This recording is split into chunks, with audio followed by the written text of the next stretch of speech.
Hello, আসসালামু আলাইকুম। আজকে আপনাদের সাথে আমি শেয়ার করব মজাদার মসুর ডালের ভর্তা।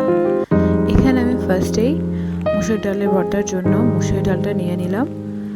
দেন এখানে আমি পেঁয়াজ কুচি দিচ্ছি আর কিছু পরিমাণ শুকনো মরিচ দিচ্ছি। এখানে শুকনো মরিচটা যার যতটুকু পছন্দ ঝাল ওই হিসেবে নেবেন। পেঁয়াজের সাথে শুকনো মরিচগুলোকে ভালো করে ভেঙে মিশিয়ে নেব। পেঁয়াজ আর মরিচ ভালো করে মেশানোর পরে আমি কিছু পরিমাণ ধনেপাতা দিচ্ছি।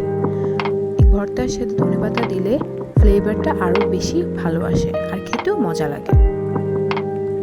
আর পরিমাণ মতো একটু লবণ দিয়ে দিলাম।